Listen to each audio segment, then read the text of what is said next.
just been living off the bankroll. How the saying go? Got it flooded to my ankles. Need a raincoat, pair of boots, and a dang boat. Gotta stay floating. Hi everybody, welcome to the Get Cracking podcast. I'm happily back here after only 1 week of break, and here is part 2 of New Year episode, and it's again solo me speaking with you. We have a conversation now, and I already reflected on everything what was happening past year, and now I'll be maybe giving some tips and learnings to go forward. And I have only 4 blocks in my notes where we go through them. It will be shorter than usual, and it's only me speaking, so stay strong and be with me, please.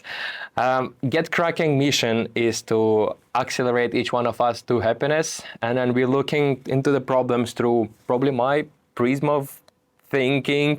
It's about business, it's about life, and it's about relationship, and it's about giving from people who have it to people who actually need it.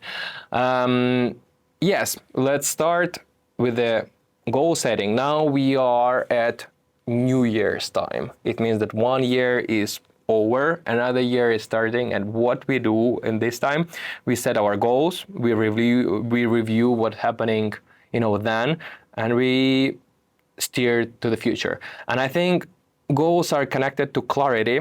So if you don't have clarity, you are not probably getting there. You just shooting all the bullets to all the different places, but you're just not getting there. So I would really recommend setting goals and then going and achieving those goals and manifesting actually. So about the goals, I have something called Superb 100 list. And to be honest with you, I'm not even updating it once a year. I update it maybe on quarterly basis.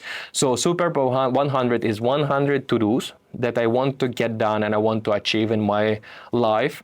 And when I review them, I delete some and I add some others, and I mark which ones are completed. And also they are separated on blocks that are important for me. The blocks are such as business, family, friendship, relationship, money, and sports, experiences, etc. So there are a set of blocks, and in each one of them I have certain to-dos and goals that I want to achieve. I'm reviewing it maybe on quarterly basis, and now I think it is a big time to review it again, see what I've done, what I've not done, see what I want to add there, because also I'm maturing as a human being, and I want different things with the time. So I want to adjust and be able to know what I want to achieve in the particular time. So for you, I would recommend doing kind of your structure. If it's a Superb 100, Superb 1000, if it's maybe 3 goals, that's your choice. But just get the framework in, and let's start following it. I think so. Overall, just to sum it up, I think clarity is the way to win. So more clear you are, better you know what's need to happen, and better you go and execute it. One small step and one goal. I think soon I will need to do another Superb 100 part 2, because everything will be done, hopefully. The next tip I want to share, or maybe ideology, is that I'm reading the book now, and it's recommended to me by my friend Sunny, and it is a book called 10x is easier than 2x by Dan Sullivan and Dr. Benjamin Hardy, and it is just amazing. I've resonated so much with the content that you see in this book. I've learned a lot of new things, and also I've confirmed some of older ideologies or some things that I know. So in a nutshell, maybe let me break it down for you. So it says about 10x and 2x, and it says that 10x is easier, and you might ask me like, how come 10x is easier? It's way bigger jump and way more work. Yes, so 2x is about doing more and more and better. So it is a linear progression. So you do more of certain things and you get a bit bigger results, right?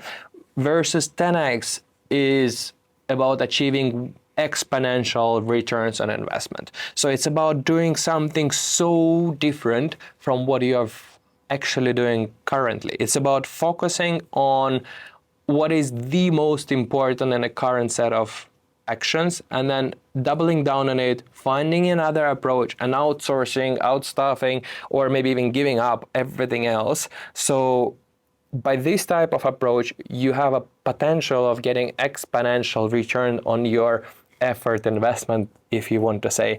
So it's about finding such a different way to execute things that gives you exponential returns and exponential results. And in the book, they have a lot of examples of how people actually think so much different and they do so different.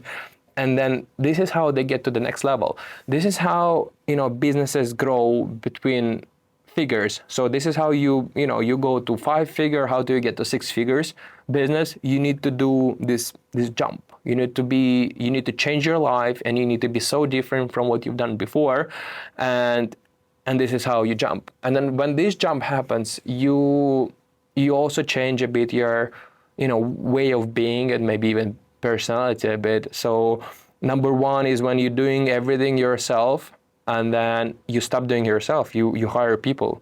It is a big change. And then you spare up your time, so then you can double down on what's important, meaning, creating the bigger business, or, living the life, like a proper life. So I found this super insightful, and the book is super recommended to everybody. And also, what I've understood, that we all already done this 10x jumps, but we don't know that we've done them, and they just happen naturally to us. And then by identifying and really focusing on these needle moving activities in your life, you can just recreate and jump ahead of everything. And then by achieving, we are becoming more happy. So that's what I preach. Another one is actually the saying. It's from one of the podcasts that I'm listening myself. It says, more hands you shake, more money you make. Again, more hands you shake, more money you make. And I think it's not only about money. So it is actually a bit more deep than that. It's about more of everything. The relationships are at the core of everything we do. You probably know why the teamwork is important, because teamwork equals dreamwork, but eventually it's with everything. You can do so much of things alone, but then you need other people nearby you to kind of get somewhere. This one thing. Another thing is about opportunities. You can find your opportunities from ChatGPT or from internet, but the best opportunities that I've seen in my life, they came from relationship. They came from the conversations with people. People either bring it to you saying, hey, what do you think? Do you want to hop on? So this is how, for example, we are exploring one business idea now. Old business partner of my business partner came to us and actually thought, hey, guys, there's this and this happening. Do you want to discuss? We're like, of course, yes. We sat down, we broke it down, we interviewed him, he shared everything, and then we hop on that. So now we are doing a discovery for this thing, and it is a potential new venture for 4 of us. So there were like 3. Now we are 4 investigating, and we might also invite more people into that, because you need the resources to get somewhere. Same with work and networking. Sometimes you might just get offered work because somebody knows you and seen you executing thing, and keeping up a good relationship level with them. So again, more hands you shake, more money you make. I think it's a superb advice. Everybody, write it down. And then last but not least is the sales strategy sessions. We do this strategic planning sessions at our works, right? So I don't know where you guys are, like where exactly you work, but surely in your company you have this strategic session where usually, it's a whole day activity, and the management of the company goes to some rooms, does some planning, does some, whiteboard sketching, or if it is a small company, they're like co-founders sitting down and spending time thinking of their future, of their visions, they're aligning their values and seeing where they're proceeding. Yes, this is true, but do you do it with self? Like ever, have you done a strategic session with self? Have you ever sat down with no distractions, And then you ask this, deep, hard questions. Like, what is your why? Why you're doing what you're doing? What is important for you?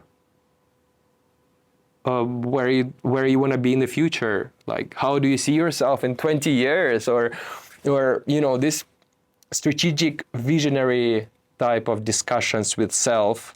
I think these are crucial. I do them once in a while. I also do them sometimes when I don't feel like, that good about anything that's going on around me. And, it's also, it helps me imagine things. It helps me bring the clarity. And you don't even need to do the plan, like, honestly. So you ask your questions why, and you figure out your why and what do you want. And then you don't need to do the plan how you get there. So you just need to know what you want. And then this is like whole top strategic level. And then you just start living by it. And you do the small actions that, ultimately will get you to this strategic results. Or it's like a North Star. In tech, they frequently use this term North Star. It's like a KPI towards everything is aligned and the ultimate goal. So what is your North Star? What are you, aiming for? Where the heck you're going? And I think it is pure clarity exercise. And it's crazy for me that we do this type of things frequently for work and for companies, and we rarely do this for self. So I would really recommend that we all sit down once in a while, and also now Christmas is a good time to do that. While you're in your winter summer cottage or vacation break or somewhere on a small holiday, take pen and paper, sit down alone, draft some ideas, draft some thinking, and get your some kind of answers. And figure out what you do. So self-strategy sessions are like the number 4 and the final one of my maybe big learnings and things that I really wanted to share with you. And it's not easy to kind of follow those. And there is like way more I would love to share with you, like ultimately. But maybe we stop on this, otherwise it gets too boring. And lastly, before we wrap up this, part 2 of the New Year's episode, I'm so excited for 2024. In my Instagram, there were like these videos that 2023 was a warm-up, 2024, we are starting. I think they do them every year. But I feel that way. I mean, I am just starting, and I hope you guys are just starting. There's like way more to come. So I wanted to say thank you, super special thank you to everyone who listened at least something from what I've created for this half a year. Anything from my podcast, from my reels in Instagram or my TikToks. Some of the qualities are like super bad. I recognize it, but I'm just learning. And I promise to you, it is only getting better. So, and I'm already super thankful for you, for each and every one of you listening, at least something there, and giving support or giving your feedback. I got at least a bit of a feedback, and I'm accepting it, and I'm happy when people do that because it helped me grow. So you also give me feedback, or if you need feedback, ask me for my feedback. I'm happily helping everybody out. In my notes it says that, so let's believe in each other, and I believe in you, and I hope you believe in me. And if you don't, this is also fine. And we all have, so note says, you hop on the train or just watch this train going. So I invite you all to hop on my train and we go together, or we just watch us going. I also would like to have special maybe thank you to people who are in my life, who really care of what I do, what is happening to me, who ask me how I feel for real. Like, this question, how are you really? Like, how do you feel for real?